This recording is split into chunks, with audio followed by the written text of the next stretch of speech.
broccoli, siling panigang, litos, broccoli, litos, siling panigang, litos, broccoli. Yan yung ating setup ng ating farm ngayon. So pag harvest ni litos, automatic yung panigang at broccoli naka-interval na din. Dali lang. Napakasimple.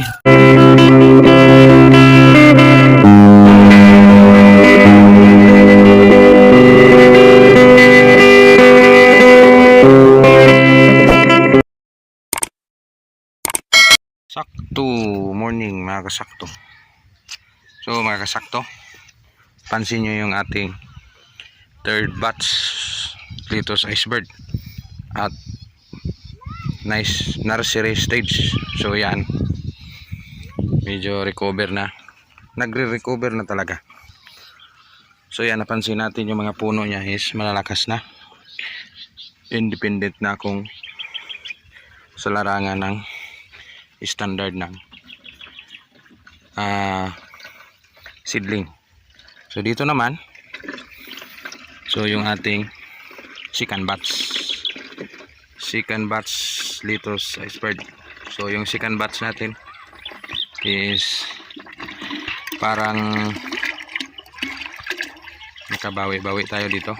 So magandang presyuhan. So sa magandang presyuhan, sana magtuloy-tuloy ito. Nag-apply tayo ngayon kasalukuyang, nagtitira tayo ngayon ng, sa sinabi ko na, ipakita ko yung aking pag-application, yung third application ng ating litos.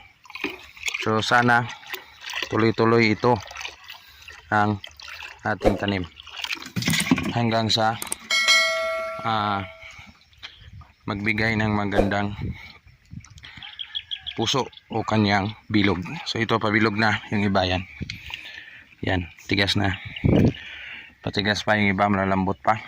So at least after 5 typhoons, nag-survive yung ating litos iceberg. And then, ulit din tayo sa ating na intercrop na siling panigang, buhay na din. Yan.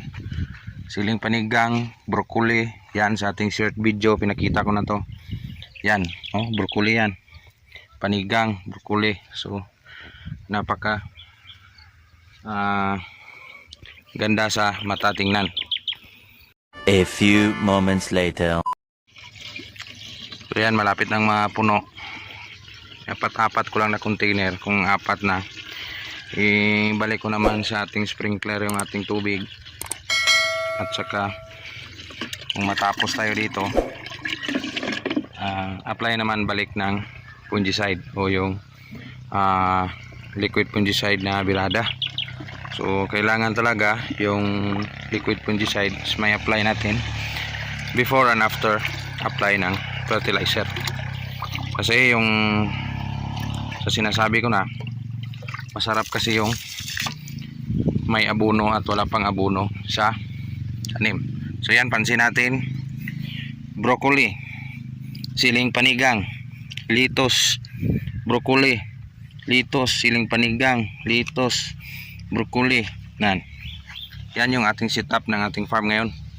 So pag harvest ni litos, automatic yung panigang at broccoli naka-interval na din. So hindi sayang yung bed space o yung spacing ng ating tanim, yung naka-land prep. So naka-recover siya. So yan lang muna, konting video sa ating Pasili Farm sa Insakto Farm, Canlaon City, Negros Oriental. Huwag mabahala sa bagyo.